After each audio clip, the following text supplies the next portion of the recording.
Hello प्यारे बच्चों, आप सभी का अपना YouTube channel Y R S class में बहुत बहुत स्वागत है। तो प्यारे बच्चों, आज की इस वीडियो में हम पढ़ेंगे रसायन विज्ञान। यानी रसायन विज्ञान में जो आपका अध्याय 3 है, धातु एवं अधातु। यानी इस अध्याय 3 में जितने भी महत्वपूर्ण प्रश्न हैं लघु उत्तरीय के, मैं आज उन सभी महत्वपूर्ण प्रश्नों को आपके सामने अच्छे तरीके से बताने वाला हूँ। तो जो लघु उत्तरीय प्रश्न होता है, एग्जाम में 4 नंबर के लिए आपसे पूछा जाता है। यानी जो ये वीडियो है, ये एग्जाम के दृष्टि से, एग्जाम के नजरिए से बहुत ही महत्वपूर्ण वीडियो है। तो आगे चलते हैं हम प्रश्न नंबर 1 में। प्रश्न नंबर 1 आपसे कह रहा है, गालक किसे कहते हैं? स्पष्ट कीजिए। किसी एक अम्लीय गालक की क्रिया को केवल रासायनिक समीकरण द्वारा स्पष्ट कीजिए। प्रश्न आपसे इतना ही कह रहा है, गालक किसे कहते हैं? स्पष्ट कीजिए, यानी गालक किसे कहते हैं, इसकी व्याख्या कीजिए। किसी एक अम्लीय गालक की क्रिया को, किसी एक अम्लीय गालक की क्रिया को केवल रासायनिक समीकरण द्वारा स्पष्ट कीजिए। यानी गालक किसे कहते हैं, इसको हमें लिखना है। एक अम्लीय गालक की क्रिया हमें रासायनिक समीकरण सहित लिखना है। ये आपका मेन प्रश्न है। तो इसका उत्तर आपके सामने है, वे पदार्थ जो अयस्क में उपस्थित अशुद्धियों के साथ उच्च ताप पर क्रिया करके उन्हें सरलता से गलाकर अलग होने वाले पदार्थों के रूप में दूर कर देते हैं, गालक कहलाते हैं।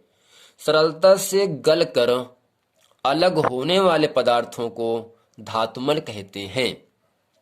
यानी यहाँ बताया जा रहा है आपके सामने, वे पदार्थ वह वस्तु जो स्थान घेरता है, जिसका कुछ न कुछ द्रव्यमान होता है, जिसका अनुभव प्रत्यक्ष और अप्रत्यक्ष रूप से कर सकते हैं, पदार्थ कहलाता है। यानी दैनिक जीवन में आप अपने आंख के साथ जितने भी चीजें देखते हो, सबका कुछ न कुछ द्रव्यमान होता है और सब कुछ न कुछ स्थान घेरता है।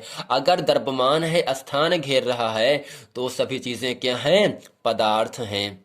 क्या है? पदार्थ हैं। यानी वे पदार्थ जो अयस्क में उपस्थित, अयस्क किसे कहते हैं?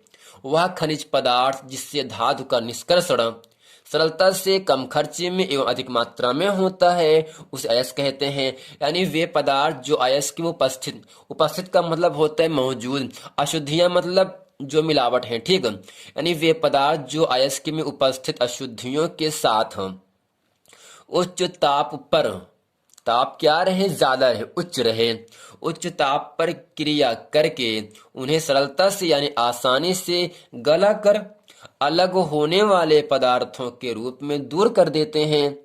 यानी वे पदार्थ जो अयस्क में उपस्थित अशुद्धियों के साथ उच्च ताप पर क्रिया करके उन्हें सरलता से गला करके अलग हो जाते हैं, जिसे हम क्या कहते हैं? गालक कहलाते हैं। जिसे क्या कहते हैं? गालक कहते हैं। सरलता से गल कर, यानी आसानी से गल कर अलग होने वाले पदार्थों क्या कहते हैं? हम धातुमल कहते हैं। यानी वे पदार्थ जो सरलता से आसानी से गल करके अलग हो जाते हैं, उन पदार्थों को हम क्या कहते हैं? धातुमल कहते हैं। यानी वे पदार्थ जो सरलता से गल करके अलग हो जाते हैं, उन सभी पदार्थों को हम क्या कहते हैं? धातुमल कहते हैं।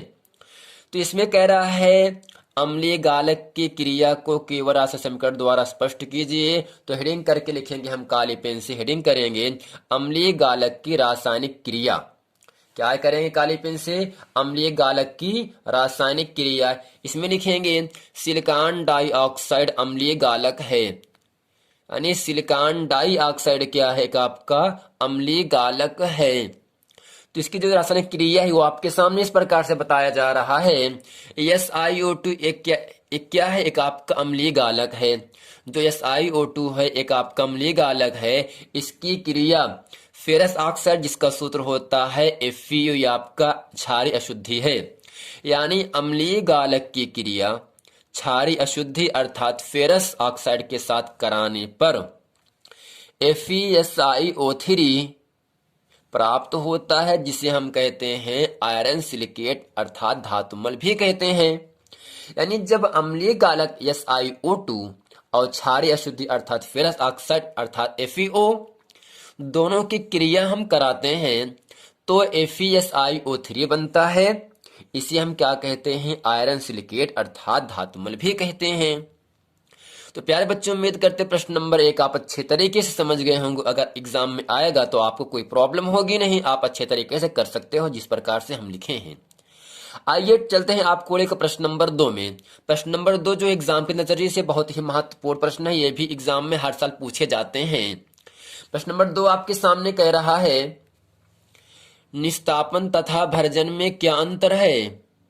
निस्तापन तथा भर्जन में क्या अंतर है? तो इसका उत्तर आपके सामने है, निस्तापन में अयस्क को निम्न ताप पर वायु की अनुपस्थिति अर्थात कम मात्रा में गर्म किया जाता है। यानी जो निस्तापन की क्रिया होती है, यानी निस्तापन में जो अयस्क उपस्थित होता है, उस अयस्क को हम निम्न ताप पर यानी कम ताप पर, यानी कम ताप होने के साथ साथ उसको हम वायु की अनुपस्थिति में, यानी वायु को शामिल ना किया जाए, वायु को शामिल यानी हवा को शामिल न किया जाए, यानी निस्तापन में अयस्क को वायु को निम्न ताप पर वायु की अनुपस्थिति अर्थात या कम मात्रा में गर्म किया जाता है, जबकि भर्जन में अयस्क को उच्च ताप पर अर्थात बिना पिघलाए वायु की नियंत्रित मात्रा में गर्म किया जाता है। केवल आपसे इतना ही कहना, निस्तापन में अयस्क को निम्न ताप पर वायु की अनुपस्थिति में गर्म किया जाता है, जबकि भर्जन में अयस्क को उच्च ताप पर वायु की उपस्थिति में गर्म किया जाता है। तो प्यारे बच्चों, उम्मीद करते हैं प्रश्न नंबर 2 आप समझ गए होंगे। चलते हैं आपको लेकर प्रश्न नंबर 3 में। प्रश्न नंबर 3 ये भी एग्जाम के दृष्टि से बहुत ही महत्वपूर्ण प्रश्न है। 3 प्रश्न नंबर आपसे कह रहा है, परगलन पर टिप्पणी लिखिए, या इस तरह से पूछ सकता है, परगलन को उदाहरण सहित समझाइए। चाहे जिस तरह से पूछिए, इन दोनों प्रश्नों का उत्तर जिस प्रकार से हम लिखे हैं ऐसे भी आपको लिख देना है। तो इसका उत्तर आपके सामने है, भर्जन व निस्तापन की क्रिया के बाद। अब भर्जन क्या है, निस्तापन के, यदि आपने इसके पहले का वीडियो नहीं देखे हैं तो आप जरूर उस वीडियो को देख लें ताकि भर्जन और निस्तापन आपको अच्छे तरीके से समझ में आ जाए। भर्जन व निस्तापन की क्रिया के बाद बची अशुद्धियों को दूर करने की क्रिया को परगलन कहते हैं। इसमें कोई गालक SiO2 तथा कोक मिलाकर ऊंचे ताप पर गर्म किया जाता है। अगलनीय अशुद्धियां धातुमल के रूप में निकल जाती हैं और पिघली धातु ऊपर तैरती रहती हैं। जैसे जैसे कॉपर पायराइड के कॉपर के निष्कर्षण में भर्जित अयस्क में बालू SiO2 तथा कोक मिलाकर मिश्रण को वात्याभट्टी में परगलित करने में निम्न समीकरण प्राप्त होते, यानी निम्न क्रियाएं होती हैं। यानी जो भर्जन और निस्तापन होता है, इन दोनों की क्रिया के बाद, यानी भर्जन और निस्तापन की क्रिया के बाद जो अशुद्धियां बची रह जाती हैं, उन अशुद्धियों को दूर करने की क्रिया को हम क्या कहते हैं? परगलन कहते हैं। यानी भर्जन और निस्तापन के बाद बची अशुद्धियों को दूर करने की क्रिया को परगलन कहते हैं। इसमें कोई गालक में गलाने वाला SiO2 तथा कोक मिलाकर कोयला मिलाकर ऊंचे ताप पर गर्म किया जाता है। अगलनीय अशुद्धियां, अगलनी का मतलब जो ना गले जो पदार्थ, अगलनीय अशुद्धियां धातुमल के रूप में निकल जाती हैं और पिघली धातु, यानी जो पिघल जाती हैं इस क्रिया में, पिघली धातु ऊपर तैरती रहती हैं। जैसे जैसे कॉपर पायराइड के कॉपर के निष्कर्षण में भर्जित अयस्क में बालू, जिसका सूत्र होता है SiO2 तथा कोक यानी कोयला मिलाकर मिश्रण को वात्याभट्टी में परगलित करने में निम्न क्रियाएं होती हैं। जैसे यहां से कह रहा है, Cu2O इसकी किससे कराया गया? Fe अर्थात फेरस सल्फाइड से कराया गया। तो क्या प्राप्त हुआ? Cu2S plus FeS। अब इसकी क्रिया फिर कराया जा रहा है ऑक्सीजन से, यानी 2FeS प्लस 3O2 की किससे कराया जा रहा है? 2FeO प्लस 2SO2 बन जाता है। उसके बाद भी क्रिया हो रहा है FeO अर्थात फेरस ऑक्साइड प्लस SiO2 जिसका सूत्र होता है बालू, यानी फेरस ऑक्साइड और बालू की क्रिया SiO2 की क्रिया कराया जा रहा है। जब इन दोनों क्रिया करते हैं तो क्या बनता है? FeSiO3, FiSiO3 बनता है, जिसे हम कहते हैं फेरस सिलिकेट कहते हैं।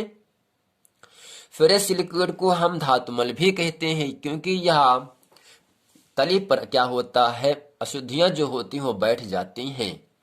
तो प्यारे बच्चों, उम्मीद करते हैं प्रश्न नंबर 1, प्रश्न नंबर 2, प्रश्न नंबर 3 आप अच्छे तरीके से समझ गए होंगे। अगर प्रश्न समझ में आया है तो मेरा वीडियो आपको पसंद आया है, आप वीडियो को लाइक करें, कमेंट करें और शेयर करें। यदि आपने अभी तक हमारे चैनल YRS क्लास को सब्सक्राइब नहीं किए हैं तो आप जरूर से सब्सक्राइब कर लें और अपने दोस्तों में खूब शेयर करें। यदि आपने इसके पहले का वीडियो नहीं देखे हैं तो आपसे निवेदन है कि आप उन सभी वीडियो को देख लें, ताकि वो सभी प्रश्न वीडियो आपको अच्छे तरीके से समझ में आ जाए।